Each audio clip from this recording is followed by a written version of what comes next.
धनु राशि वाले बंधुओं, स्वागत है आप सभी का। हृदय से अभिनंदन है धनु राशि भिंड यूट्यूब चैनल में। तो धनु राशि वालों, सावधान हो जाओ।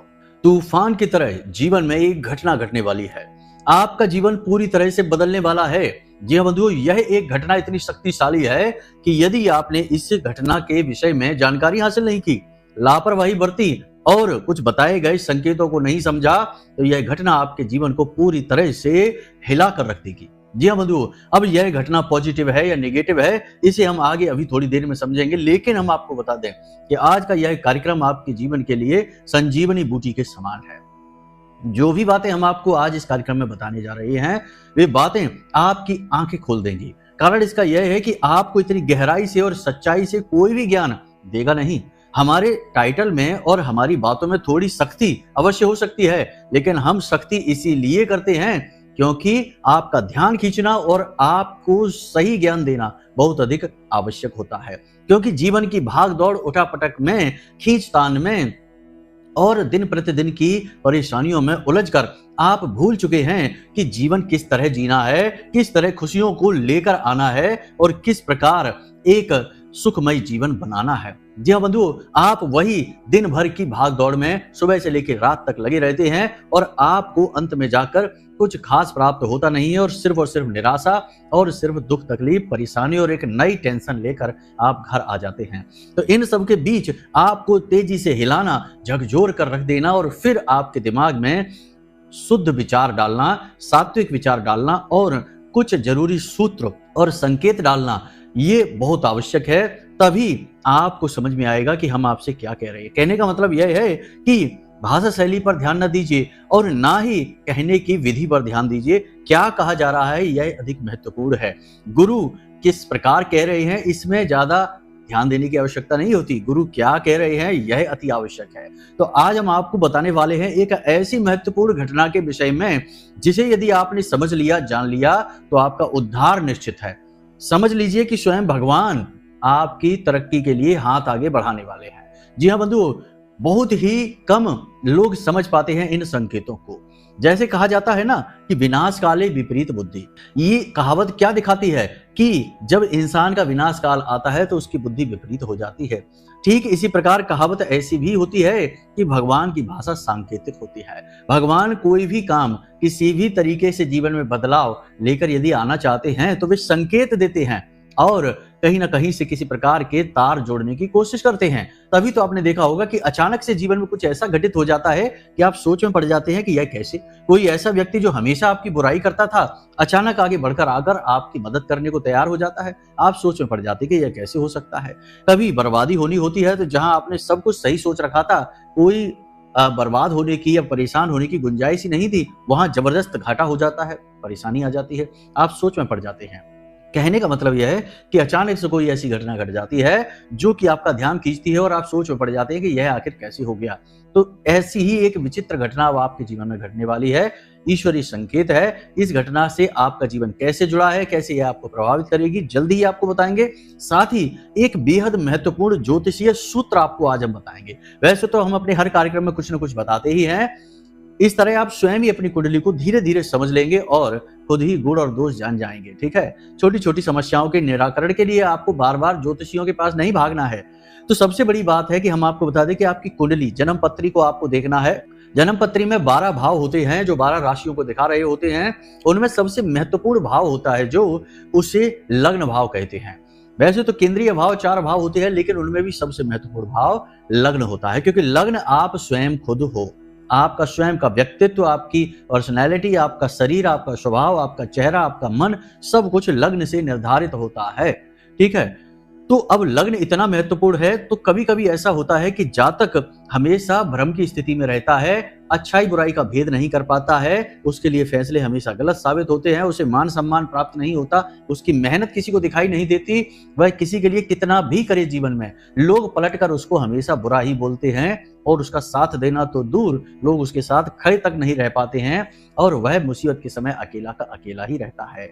शारीरिक कष्ट भी उसे रहता है, धन का कष्ट भी उसे रहता है और दिल भी उसका टूटता रहता है। रिश्ते नातों में भी हमेशा उसके प्रति नकारात्मक भाव रहते हैं। तो समझ जाइए कि ऐसी स्थिति में लग्न आपका दोष है, यानी कि लग्न दोष आपकी कुंडली में उत्पन्न हो चुका है। क्या होता है यह लग्न दोष और कैसे यह लग्न दोष दूर किया जाता है, इसे हम आज आपको इस कार्यक्रम में बताने वाले हैं। कुछ हम जरूरी सूत्र बताएंगे जो आसानी से आप समझ जाएंगे। अपनी जन्म पत्री को खोलकर देखना है, मोबाइल में ओपन कर लें या आपके पास चार्ट बना हुआ है तो उसे आप निकालें और हम जो बताएंगे उस अनुसार आप समझना और आप खुद ही समझ जाएंगे कि आपकी कुंडली में लग्न दोष है या नहीं है। यदि है तो उसे कैसे दूर करना है। और जैसे ही आप लग्न दोष दूर करेंगे कुछ जरूरी उपाय के माध्यम से चमत्कार होते देर नहीं लगेगी। बिल्कुल वैसा ही होगा जैसे लंबे समय से किसी नदी पर बांध लगा है और पानी उस तरफ ढेर सारा इकट्ठा है और जैसे ही बांध टूटा पानी तेजी से बहकर आएगा और पानी ही पानी हर तरफ दिखाई देगा। मतलब खुशियां ही खुशियां हर तरफ आपके जीवन में दिखाई देगी। कहने का मतलब यह है कि आज का यह जो कार्यक्रम है यह आपके जीवन को बहुत विशेष नई दिशा देने वाला है, जीवन में महत्वपूर्ण बदलाव लेकर आने वाला है। और जितने दिल से और मेहनत से हम आपके लिए ज्ञान और कार्यक्रम लेकर आते हैं कोई नहीं करता इतना काम। तो आप कम से कम हमारे कार्यक्रम को अंत तक देखकर बताई गई बातों को जीवन में उतार जरूर लेना, तभी हमारी मेहनत सफल होगी और माता रानी की कृपा फिर आप तक तो पहुंचेगी ही। जब आप अंत तक हमारे साथ जुड़े हैं तो क्यों नहीं महामाई की कृपा आप तक पहुंचेगी। याद रखना कि ये जो कार्यक्रम हम प्रसारित कर रहे हैं ये माई के धाम से प्रसारित हो रहे हैं। हम माई के दास हैं, उनके चरणों में ही दिन भर बैठे रहते हैं और उनसे निवेदन करते हैं कि सबको सुख दो, अंत में जब बचे तो हमें सुख दो, नहीं देना है तो ना दो, कोई बात नहीं है, लेकिन सबके चेहरे पर मुस्कुराहट लेकर आओ माई, बस यही निवेदन है। सर्वे भवन्तु सुखिनः, सर्वे सन्तु निरामया, सर्वे भद्राणि पश्यन्ति, माँ कश्चित् दुख भाग भवेत्। सबका दुख दूर होगा तो हमारा अपने आप ही दूर हो जाएगा। तो चलिए बंधु, उम्मीद करते हैं कि आप हमारी सारी बात समझ रहे हैं। अब अंत तक जरूर ठहरेंगे। कमेंट बॉक्स में पूरे भक्ति भाव के साथ लिख डालिए, जय माँ भद्रकाली कृपा करो। महामाई निश्चित तौर पर आपके ऊपर कृपा करेंगे, हमें पूर्ण विश्वास है। तो चलिए बंधु, आज के इस कार्यक्रम को शुरू करते हैं छोटी छोटी बातों से। प्यारे मित्रों, हमारे अत्यंत प्रिय और परम पूज्य अमिताचार्य जी के पास माँ बगलामुखी और माँ भद्रकाली की साधनाओं का वर्षों का अनुभव है और माता रानी की इनके ऊपर पूर्ण कृपा और सिद्धि है। आचार्य जी ने अपने सटीक कुंडली विश्लेषण और श्रेष्ठतम उपायों के माध्यम से हजारों लोगों के जीवन को खुशियों से भरा है। आचार्य जी का कुंडली विश्लेषण और उपाय करवाने का तरीका इतना अद्भुत है कि जीवन के हर एक दुख और कष्ट का कारण जड़ से ही समाप्त हो जाता है। फिर समस्या चाहे जैसी भी हो, कर्जा बहुत बढ़ गया हो, व्यापार चल नहीं रहा हो, बीमारियों में आप बर्बाद हो चुके हो, रिश्तों में प्रेम समाप्त हो चुका हो, या फिर नौकरी ही ना मिल रही हो, विवाह में देरी होती हो, कैसी भी समस्या हो, इन समस्याओं का कारण क्या है, कौन सी महादशा परेशान कर रही है, कौन सा दोष लगा हुआ है, सब कुछ आचार्य जी इतना सटीक बताते हैं कि वर्षों वर्ष के दुख कुछ ही दिनों में समाप्त हो जाते हैं। अगर आपके जीवन में भी कोई ऐसी संकट की घड़ी है तो यही सही समय है जब आप पूज्य आचार्य जी के हाथों से अपनी कुंडली का विश्लेषण करवाएं और वर्षों से चल रहे दुखों और संकटों के इस चक्र से बाहर निकल जाए। प्यारे मित्रों, अभी वीडियो में दिए गए नंबरों पर फोन करिए और अपनी कुंडली का श्रेष्ठतम आकलन करवा डालिए। जिंदगी बदलने का ये सबसे बड़ा मौका हाथ से मत जाने दीजिएगा। जय माई की, महामाई आपका कल्याण करे। सबसे पहली चीज कि आपको शारीरिक थोड़ा सा कष्ट होगा, यानी कि अगले 5 से 7 दिनों तक आपके शरीर में थोड़ा सा बुखार सा रहेगा, आपको गर्मी बढ़ी रहेगी, पानी आपको अधिक पीना है, सेहत का ख्याल रखना है, थोड़ी बहुत कसरत करनी है, व्यायाम योग प्राणायाम आपको अवश्य करना है, वरना आपके शरीर में किसी न किसी प्रकार की बीमारी आपको काम करने नहीं देगी, कुछ ना कुछ तकलीफ बनी ही रहेगी। कोई पुरानी एलर्जी है, ब्लड प्रेशर के मरीज हैं आप तो बार बार ब्लड प्रेशर आपका ऊपर नीचे होता रहेगा। शुगर की यदि है दिक्कत तो बढ़ जाएगी शुगर की दिक्कत, यानी कि आपको अपनी सेहत का विशेष ख्याल रखना है, ये बहुत जरूरी है। दूसरा यह है कि पैसे को बचाकर रखना है, फिजूल खर्चियों को नियंत्रित करना है, किसी की मदद नहीं करनी है, किसी को उधार पैसे नहीं देना है। पैसा अगर कहीं देना ही है, खर्च करना ही है तो जहां सबसे अधिक आवश्यकता हो वहीं पैसा खर्च करना, ठीक है। जीवन का उत्थान हो ऐसी जगह पैसा लगाना, भगवान के दरबार में जाकर पैसा जरूर लगाना। ये नहीं कि भगवान को प्रसाद ही नहीं चढ़ा रहे, कह दे कि गुरुजी ने कहा था पैसा किसी को नहीं देना तो दान पात्र में भी पैसे नहीं डाल रहे। अरे वहां से तो उद्धार होता है, वो दान और धर्म का मेल है और कलयुग में धर्म का केवल एक ही पैर है और वो है दान। तो दान से न चूकना पीछे, हटना मत दान से, ठीक है, ये चीज याद रखना। अब यहाँ पर भी कुछ ज्ञान देने वाले आ जाएंगे कि हम क्यों दान दें, हमारे पैसे से तो मंदिर में ये होगा वो होगा। अरे आप दुनियादारी ना देखो, आप अपना कर्म देखो, आप अपना कर्म करो, आगे बढ़ो, बाकी भगवान के ऊपर छोड़ो। भगवान खुद निर्णय लेंगे कि आपको क्या देना है और क्या नहीं देना है और किसे क्या देना है, ये भी भगवान को ही सोचने दो, आप ना ज्यादा सोचो, आप बस अपने कर्म पर ध्यान दो। कर्मण्येवाधिकारस्ते मा फलेषु कदाचन, यह सूत्र यही कहता है कि कर्म पर ध्यान दो, हर जगह फल की इच्छा में या हर जगह फल के अनुमान लगाते न फिरो। इस तरह तो आप भगवान का काम कर रहे हैं, भगवान के काम भगवान को करने दो, आप अपनी काम करिए, ठीक है। तो ये कुतर की बातें नहीं करना है, धर्म करना है, दान करना है, पैसे का सदुपयोग करना है, बाकी पैसे को बचा कर रखना है, फिजूल खर्ची नहीं करनी है, स्वास्थ्य का विशेष ध्यान देना है। और सबसे महत्वपूर्ण बात कि आपको नए अवसर अवश्य प्राप्त होंगे, लेकिन नए अवसरों में धोखा हो सकता है, किसी बात की आपको कोई ठग सकता है, कोई फ्रॉड कर सकता है आपके साथ। तो निवेश के जो अवसर आपको प्राप्त हो उन्हें अच्छी तरीके से जांच परख लेना, घर के बड़े बुजुर्गों से चर्चा कर लेना। कोई अनुभवी व्यक्ति यदि सचमुच में आपके साथ है, यानी कि जो शुभ चिंतक वाला नहीं कि जो आपके शुभ में चिंतित हो जाए, ऐसा वाला नहीं, सचमुच वाला शुभ चिंतक, जैसे आपके शुभ होने की चिंता हो, उससे सलाह मशवरा कर लेना। यदि सब कुछ ठीक लगे तो निवेश करना, लाभ आपको निश्चित होंगे। लेकिन राहु की स्थिति आपको घाटा कराने के लिए तैयार बैठी हुई है, पिशाच योग बना हुआ है, अभी बना रहेगा, तो इससे आपको बचकर रहना है। पिशाच योग का मतलब होता है अचानक से जीवन में कुछ ना कुछ ऐसा खतरनाक, नकारात्मक, बेहद ही बुरा हो सकता है, तो इसके लिए आपको तैयार रहना होगा, मतलब कि सतर्क रहना होगा। अब कोई ये कहता है कि वाहन चलाओगे तो दुर्घटना हो जाएगी, इसलिए वाहन ही ना चलाओ, तो ये तो कोई समाधान ही ना हुआ। तो वाहन तो चलाना पड़ेगा, कहीं जाना आना पड़ेगा, सड़क पर आप नहीं चलाओगे तो आप बैठ कर जाओगे, तो मतलब ये तो कोई समाधान ही ना हुआ कि वाहन में ना बैठो ना चलाओ क्योंकि दुर्घटना हो जाएगी। तो ऐसे अगर कोई भी बड़ा कार्य ना करो, जीवन में आगे ना बढ़ो, क्योंकि पिशाच योग बना हुआ है, मंगल नीच के हैं, तो ऐसे तो जातक का जीवन ही रुक जाएगा। ऐसा नहीं है, सावधानी रखनी है, वाहन चलाइए, सावधानी के साथ चलाइए, दुनिया चला रही है, आप भी चलाइए, कुछ नहीं होगा, ठीक है। तो बात मतलब यहाँ पर चेतावनी जारी करने की है, सतर्क रहने की है, काम को छोड़ देने की नहीं है। अवसर आपको प्राप्त होंगे, जिन्हें नौकरी की तलाश है उनकी नौकरी लग जाएगी, प्रेम संबंध नए बनेंगे, लेकिन प्रेम संबंधों में खटास के भी अवसर बन रहे हैं, तो इनमें अच्छी तरह से चलना, यानी प्रेमी की मन की भावनाओं को समझना है।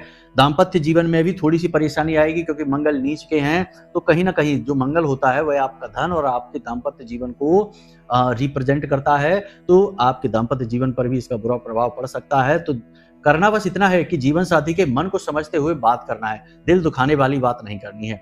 अब जीवन साथी की बात चली तो यहाँ पर एक बहुत महत्वपूर्ण विषय आपको बता देते हैं, भावनाओं से जुड़ा हुआ विषय है, ठीक है। अब कुछ लोग कहेंगे कि गुरुजी आप तो टॉपिक से बाहर चले गए, टॉपिक पर तो है नहीं, तो हर चीज टॉपिक पर ही है, बस भाव से रहिए।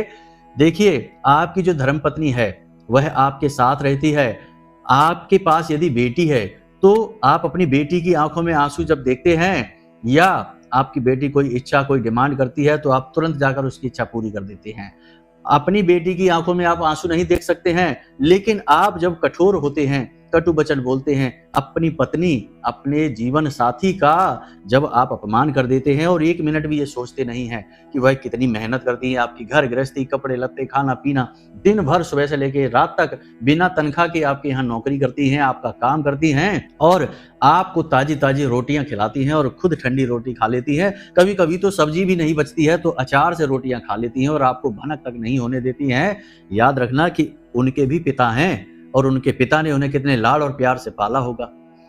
आप अपनी बेटी के चेहरे को एक बार जरूर देख लेना और यही मंजर याद कर लेना कि जब इसका विवाह होगा तो विवाह के बाद इसे भी ऐसा ही समय गुजारना पड़ेगा, तो आपका दिल दहल जाएगा इस बात को सुनकर, याद करके ही कि आपकी बेटी जब रूखी सूखी रोटी खाएगी, दूसरों के ताने सुनेगी और हर इंसान के क्रोध को, गुस्से को सहेगी और चुपचाप अंदर ही अंदर घुटेगी, तो ऐसा भाव यदि आप अपनी पत्नी के लिए भी लेकर आए कि वही भी किसी की बेटी है, वही भी किसी की कन्या है, किसी ने उसे कितने प्यार से पाला और आपको सौंप दिया जीवन भर के लिए, तो आप अपनी धर्म पत्नी को यदि किसी भी प्रकार से दुख पहुंचाते हैं, कष्ट पहुंचा देते हैं, दिल दुखा देते हैं, तो सीधी माता लक्ष्मी से आपकी दुश्मनी हो जाती है, आपका शुक्र 100% आपका खराब हो जाता है, कोई दुनिया का उपाय इसे ठीक नहीं कर सकता।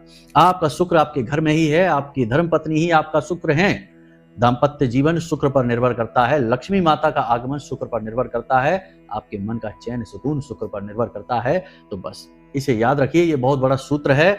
हम ये नहीं कहते कि हर अनाप शनाप अनर्गल बात को आप मान लीजिए, सारी गलती पुरुषों की ही होती है, ये भी नहीं है, लेकिन कई घटनाओं में और ज्यादातर घटनाओं में पुरुष हावी होने की कोशिश करते हैं और महिलाएं दब जाती हैं। तो ऐसी स्थिति में निश्चित तौर पर पुरुष का शुक्र खराब हो जाता है, धन के लिए वह पुरुष व्याकुल घूमेगा, ये गारंटी है इस बात की। तो इन भावों को जरा अपने मन में विचार करके रखना, फिर आगे जीवन में बढ़ना। अब ध्यान से सुनिए, इस एक घटना के विषय में चर्चा करने जा रहे हैं। घटना बहुत ही अच्छी है, बहुत ही पॉजिटिव है, बस आपको समझना पड़ेगा। देखिए, आप लंबे समय से किसी विशेष योजना पर कार्य करना चाहते थे, कर नहीं पा रहे थे, रुके पड़े थे। नौकरी की तलाश कर रहे थे, नौकरी मिल नहीं रही थी, बहुत दिनों से घूम रहे हैं, चक्कर काट रहे हैं। शारीरिक कष्ट है, किसी भी प्रकार का कष्ट हो, किसी भी तरीके की समस्या हो आपके जीवन में, आपको एक बहुत बड़ी मदद मिलने वाली है। मदद 2-3 तरीके की होगी, ध्यान से समझना। आपको सपने के माध्यम से आपके देवी देवता, पितृ पूर्वज संपर्क करने की कोशिश करेंगे।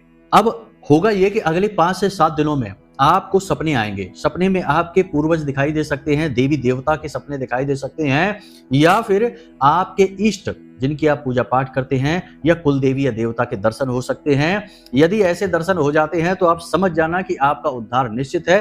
अब आपकी बहुत शानदार अच्छी नौकरी लगने वाली है, व्यापार में आपकी बहुत उन्नति होने वाली है, आपके जीवन में तरक्की का आगमन हो चुका है। अब जो देवी देवता आपको सपने में संपर्क करेंगे, वही देवी देवता आपको किसी न किसी एक ऐसे व्यक्ति से भी मिलवाएंगे जिनके मिलने से आपको सचमुच में ज्ञान, तरक्की, उद्धार, परेशानियों से मुक्ति प्राप्त होगी। अब वो व्यक्ति किसी भी रूप में आपके सामने आ सकता है, आपका मित्र बनकर आ सकता है, आपका सहायक बनकर आ सकता है, आपका गुरु बनकर आ सकता है। किसी ऐसे व्यक्ति से आपकी मुलाकात हो सकती है जो गुरु बनके आपका मार्गदर्शन करेगा। तो आपको अपने जीवन पर नजर रखनी है कि आपके जीवन में सपोर्ट करने कौन आगे बढ़ रहा है। कोई महिला भी हो सकती है, पुरुष भी हो सकता है, किसी भी रिश्ते से हो सकता है, कोई फर्क नहीं पड़ता है, परंतु वह ईश्वर की मर्जी से प्रभावित होगा, ये बात निश्चित है। तो उसे आपको पहचान लेना है और उसका उपयोग करना है। उपयोग से मतलब यहाँ पर यह है कि उसकी कही बातों को और उसके किए जाने वाले कार्यों पर आपको नजर रखनी है, वह आपको आगे खींच कर ले जाएगा। होता यही है कि जब जातक जीवन में कहीं ना कहीं फंस जाता है तो कोई ना कोई मार्गदर्शन देने के लिए आता ही है, उसे भगवान ही भेजते हैं। देखो, एक छोटा सा उदाहरण है, शास्त्रों के आधार पर बताते हैं कि ध्रुव 5 वर्ष का एक छोटा सा बालक अपने पिता उत्तानपाद से किसी बात को लेकर क्रोधित हो गया। माँ के पास गया, माँ ने भी समझा दिया लेकिन समझ नहीं आया, तो भगवान के लिए माँ ने लगन लगा दी, तो भाग गया जंगल में। अब 5 वर्ष के बालक को भला भगवान कहाँ मिलने वाले हैं, और उसे तो इतनी समझ भी नहीं कि भगवान तो तपस्या से आते हैं, मेहनत से आते हैं, भाव से आते हैं। तो भगवान नारायण ने जब देखा कि छोटा सा बालक व्याकुल होकर भगवान को ढूंढ रहा है पूरे जंगल में, तो उन्होंने नारद जी को इशारा कर दिया कि जाओ और इसे ज्ञान दो। तो जब नारद जी पहुंचे ध्रुव के पास, तो नारद जी ने ध्रुव को सूत्र दिए, 12 अक्षर मंत्र, ओम नमो भगवते वासुदेवाय। मंत्र कैसे जाप करना है, विधि समझाई, और भगवान कैसे मिलते हैं, ये सारी चीजें समझाई। तो किसने भेजा? नारद जी ने ही तो भेजा। तो यही होता है कि जब आपके जीवन में परेशानियां बढ़ जाती हैं, आपके भाव अच्छे हैं, आप मेहनत खूब करते हैं, सब कुछ अच्छा है, और आपके जीवन में परेशानियां खत्म करने का जब नंबर आता है, तो भगवान मदद के लिए किसी को भेजते हैं। जो अवसर बन रहे हैं, जो हमारी अनुभूतियां हैं, वे कह रही हैं। ग्रहों के जो शुभ प्रभाव, देखो शुभ और अशुभ दोनों प्रभाव होते हैं ग्रहों के। ऐसा नहीं है कि पूरी कुंडली में सारे ग्रह शुभ हो गए, अब तो कुछ नहीं, गलत ही नहीं, कुछ नहीं। कुछ ग्रह अनुकूल, कुछ ग्रह प्रतिकूल होते हैं, लेकिन ग्रहों का राजा सूर्य शुभ है तो सब शुभ है। तो आपकी कुंडली में शुभ ग्रहों के प्रभाव पड़ रहे हैं, तो अब ऐसी स्थिति बनने वाली है। तैयार हो जाइए और देखते रहिए बारीकी से कि जीवन में क्या घटित हो रहा है, कहाँ अवसर मिल रहे हैं, कहाँ मौका मिल रहा है, कौन मदद के लिए आगे आ रहा है, किसका साथ देना है और किससे साथ छुड़ाना है, यह भी बहुत जरूरी है। क्योंकि कुछ लोग आपके साथ ऐसे भी हैं जो भयंकर नकारात्मक हैं, आपको बर्बाद करना चाहते हैं। आपकी सुख संपत्ति और आपकी धन दौलत को हमेशा इन्होंने सिर्फ दुरुपयोग ही किया है, आपकी भावनाओं का मजाक उड़ाया है और दुरुपयोग किया है। तो ऐसे लोगों से आपको पीछा भी छुड़ाना है। ऐसे लोग आपके ऊपर बोझ हैं, ये आपको कभी आगे नहीं बढ़ने देंगे।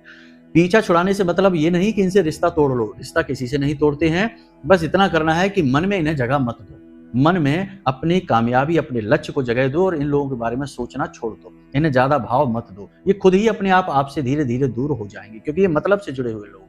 तो ये सारी स्थितियों को आप समझिए और इंतजार करिए। 5 से 7 दिनों में बहुत अच्छी घटनाएं आपके जीवन में घटने वाली हैं, पॉजिटिव एनर्जी आपके जीवन में आने वाली है, महामाई की कृपा और आशीर्वाद आपके जीवन में आने वाले हैं। ये हमारी अनुभूतियां हैं, और हम जब ध्यान में बैठते हैं रात्रि के समय, जब हवन आदि संपूर्ण करने के बाद, तो किसी न किसी प्रकार के भाव, अनुभूतियां माता रानी हमारे मन में डालती हैं, हमारे चित्त में डालती हैं, और उन्हीं के आधार पर हम ये बात आपको कह रहे हैं। तो इस बात को लिख कर रख लो, ये घटना जरूर आपके जीवन में घटित होगी। अब उस व्यक्ति को आप ना पहचान पाए और मदद उसे ना ले पाए या उसका आप सम्मान ना कर पाए, तो ये आपकी गलती होगी। तो अब यहाँ तक आपने समझ लिया। अब समझते हैं कि कहीं आपकी कुंडली में लग्न का दोष तो नहीं है, यानी लग्न दोष तो उत्पन्न नहीं हो रहा, इसे आप समझ लो और इसका एक उपाय बताएंगे, उसके बाद कार्यक्रम को समाप्त करेंगे। तो ध्यान से सुनिए, लग्न दोष कैसे बनता है। तो ध्यान से सुनिए, देखिए आपकी जो कुंडली आपने खोली है, उस कुंडली में देखिए कि हर एक जो भाव है, हर एक जो चौखाना बना हुआ है, उसमें एक नंबर लिखा हुआ है। जैसे मानकर चलते काल पुरुष कुंडली है या कोई भी आपकी कुंडली मान लेते हैं कि जो पहला भाव है वो लग्न का भाव है, यानी जो चौखाना है, ऐसे करके 12 चौखाने बने होंगे। तो पहला जो भाव है उसमें जो नंबर लिखा हुआ है, मान लेते हैं उसमें 1 नंबर लिखा हुआ है, तो उसका स्वामी है मंगल, क्योंकि वो मेष राशि है। इसी प्रकार मानकर चलते हैं कि 7 नंबर लिखा है तो उसका स्वामी है शुक्र, यानी लग्नेश हुआ शुक्र। तो इस प्रकार जो भी राशि वहां लिखी हुई है, नंबर का मतलब होता है राशि, 1 से लेके 12 तक राशियां होती हैं, मेष वृष मिथुन कर्क सिंह कन्या तुला वृश्चिक धनु मकर कुंभ मीन। तो इस प्रकार आपकी 1 से लेके 12 तक राशियां होती हैं। तो देखिए थोड़ा बारीक है, हाँ समझते जाना, लेकिन ये आपके बड़े काम की चीज है और बहुत जल्दी काम करेगी, ये सबसे जल्दी काम करेगा ये सूत्र आपके ऊपर, इसका रिजल्ट आपको बहुत जल्दी दिखेगा। ठीक है, तो आपको देखना है कि आपके लग्न में कितना अंक लिखा हुआ है। ठीक है, मान लेते हैं 1 अंक लिखा है, तो इसका मतलब है कि वो मेष राशि है और मेष राशि का स्वामी मंगल है। ठीक है, मान लेते हैं कि 2 अंक लिखा हुआ है, तो वृष राशि है, वृषभ राशि, और उसका स्वामी शुक्र है। मान लेते हैं कि वहां पर 4 नंबर लिखा हुआ है, 4 का अंक लिखा है, तो यानी कर्क राशि है, तो उसका स्वामी जो है वही चंद्रमा है। ठीक है, इस प्रकार आपको देखना है कि वहां कौन सा नंबर लिखा हुआ है। ठीक है, अब आपने देख लिया, चलो मान लिया, मान लेते हैं कि वहां पर लिखा हुआ है 4 नंबर। ठीक है, 4 नंबर यानी कि आपका लग्नेश, यानी लग्न का ईश्वर, लग्न का स्वामी कौन हुआ? चंद्रमा, क्योंकि कर्क राशि का स्वामी कौन है? चंद्रमा है। ठीक है, यहां तक समझ में आ गया। अगर 11 लिखा है तो शनि हुआ। ठीक है, तो ये चीज है। अभी 4 पर चलते, मानकर चलते हैं कि लग्न में 4 अंक लिखा हुआ है। ठीक है, तो उसका स्वामी चंद्रमा है, यानी आपका लग्नेश चंद्रमा है। ठीक है, ये देख लिया आपने।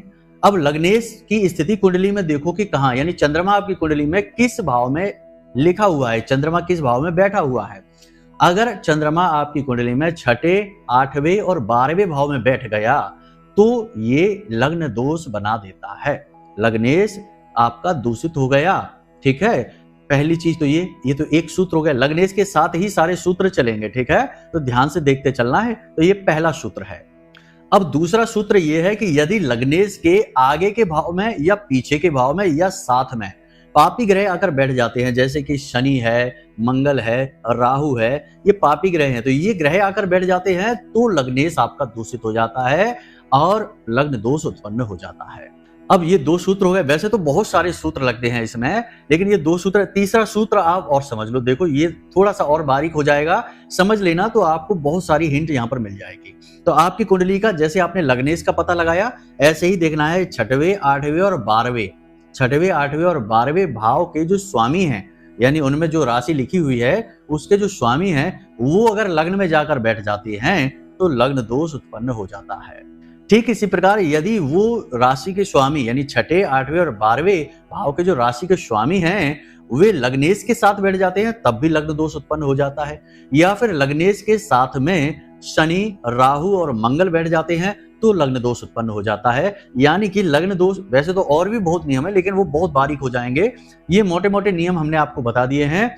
इनसे आप देख पाएंगे कि आपकी कुंडली में कहीं कोई लग्न दोष तो नहीं है। यदि लग्न दोष आपकी कुंडली में निकल आता है तो समझ जाइए कि आपकी उन्नति, उद्धार हो ही नहीं सकता जब तक कि आप अपने लग्नेश को मजबूत नहीं करेंगे। यानी आपका जो रथ है जीवन का, उसका जो सारथी है वही बीमार है। अब रथ जो है ना वो सही दिशा में चलेगा ही नहीं, क्योंकि सारथी अपनी तकलीफों से ही जूझ रहा है, वह आपकी यात्रा के बारे में कैसे सोचेगा। तो फिर आपको अपने लग्नेश को मजबूत करना होगा। अब हर ग्रह के अपने स्वभाव होते हैं और उपाय होते हैं। जैसे मानकर चलिए कि आपके चंद्रमा की ही बात करते हैं कि आपका लग्नेश यदि चंद्रमा है तो चंद्रमा से जुड़े आपको उपाय करने होंगे, यानी भोलेनाथ को कच्चा दूध समर्पित करना होगा। ठीक है। अपने हाथ में सफेद यानी चांदी का चूड़ा पहन सकते हैं, कड़ा पहन सकते हैं, या फिर चाहे तो कोई भी सफेद रंग का कड़ा चूड़ा आप पहन सकते हैं। यानी चांदी का उपयोग, जल को घर में बचा कर रखना, जल बर्बाद नहीं होना है, नलों से पानी नहीं टपकना चाहिए, तो जल दूषित नहीं होना है और पानी वगैरह टपकना नहीं है। और भोलेनाथ को लगातार 21 दिनों तक कच्चा दूध शिवलिंग पर समर्पित करना है। आपका चंद्रमा दुरुस्त हो जाएगा, लग्नेश मजबूत हो जाएगा और आपकी जिंदगी में मौके अवसरों की बाढ़ आ जाएगी, ठीक है। ये हो गया। ऐसे ही लग्नेश जो भी है आपका, उसका आप पता लगा लीजिए कि ये दूषित है तो ये लग्न दोष बना रहा है, और जो भी ग्रह है उस ग्रह के आप उपाय कर डालें। कोई ना कोई तो लग्नेश आपका होगा ही। शुक्र होगा, बुध होगा। बुध है तो गाय को हरी घास खिलाइए, वाणी मधुर रखिए। शुक्र है तो छोटी कन्याओं को शुक्रवार के दिन सफेद रंग की कोई चीज उपहार दे दीजिए और मीठी खीर खिला दीजिए। शुक्र आपका मजबूत हो गया। और अपने घर की महिलाओं से, किसी भी महिला से बहुत ही प्रेम से बात करिए, उन्हें क्रोध न दिलाइए और उनका अपमान न करिए। इसी प्रकार सूर्य है तो सूर्य देवता को जल समर्पित करिए। ओम गृहणी सूर्याय नमः, यह मंत्र जाप करिए। इस प्रकार आपके जो भी ग्रह बनते हैं उनके अपने अलग अलग कई उपाय होते हैं। फिर कार्यक्रम बहुत लंबा हो जाएगा यदि ये सारी चर्चाएं करेंगे, तो फिलहाल में आप खुद ये अंदाजा लगाइए और उसके बाद में आप उपाय के लिए हमसे पूछ सकते हैं, हम आपको बता देंगे उपाय। मैसेज करके पूछ सकते हैं, कमेंट में पूछ सकते हैं, कहीं भी पूछ सकते हैं, ठीक है। तो ये सारी बातें आपने समझ ली। अब एक छोटी सी हिंट कि अगर आपकी कुंडली में बुध के साथ राहु बैठा है तो आपका दोस्त हमेशा धोखेबाज होगा। पार्टनर, बिजनेस का पार्टनर जो होगा वो हमेशा धोखेबाज होगा। अलर्ट रहना, सतर्क रहना। फ्रॉड उसी के साथ होगा, वो आपके साथ करेगा और वह कभी व्यापार में, दोस्ती में आपको भरोसा नहीं दे पाएगा। ये एक सूत्र है। अगला सूत्र किसी अन्य कार्यक्रम में बताएंगे, बहुत ही महत्वपूर्ण है। ये सूत्र इतना शक्तिशाली है कि जिसकी कुंडली में ये युति, ये सूत्र बन जाता है, वह जीवन भर शनि की 7.5 का दुख भोगता है। अब 7.5 7 वर्ष में इंसान की कमर तोड़ देती है, हालत खराब कर देती है। और यदि ये युति, ये योग यदि किसी जातक की कुंडली में बन जाता है तो जीवन भर 7.5 उसे भोगनी पड़ती है। इतना भयंकर नकारात्मक योग है, लेकिन इसका भी तोड़ है। अगले कार्यक्रम में बताएंगे कि ये कौन सा योग है और इसका क्या तोड़ है। आपकी कुंडली में कहीं ये योग तो नहीं बना, इसीलिए तो आपके जीवन में दुख तो नहीं है। बस इतना सा आप समझ लीजिए। बाकी अगले कार्यक्रम में आपको बताएंगे। महामाई आपका कल्याण करें। यदि कोई प्रश्न आपके मन में उठे तो आप कमेंट करके पूछ लें, या फिर यदि कोई प्रश्न आपके मन में बने तो नंबर हमने वीडियो में दे रखे हैं, उन पर फोन करिए, सारी जानकारी ले लीजिए। और कुंडली का विश्लेषण यदि कराना है तो कोई बात नहीं है, आप अपनी जानकारी दे दीजिए, फोन कर लीजिए। एक छोटी सी दक्षिणा के साथ हम आपकी कुंडली का विश्लेषण करके आपको दे देंगे। आपके जीवन की बाधाएं क्या हैं और उनसे निवारण क्या है, सब कुछ आपको बता देंगे। जिंदगी सुखमयी हो जाएगी। चलिए बंधु, आज के इस कार्यक्रम को यही विराम देते हैं। हमेशा हंसते रहिए, मुस्कुराते रहिए, सकारात्मक रहिए। महामाई पर अपनी आस्था और विश्वास बनाकर रखिए, आपका कल्याण होगा। जय माई की। हमारे प्रिय और परम पूज्य आचार्य जी ने अपनी साधनाओं के अनुभवों पर आधारित शक्तिशाली उपाय और क्रियाओं के माध्यम से हजारों लोगों के जीवन को पूरी तरह से बदला है। आचार्य जी के द्वारा बताया गया हर एक उपाय इतना सटीक और कारगर होता है कि जो भी इसे पूरे भाव के साथ कर लेता है उसे साक्षात महामाई की कृपा और आशीर्वाद प्राप्त हो जाती है। इसलिए निसंकोच इन उपायों को पूरे भाव के साथ करिए, आपका कल्याण होगा। जय माई की।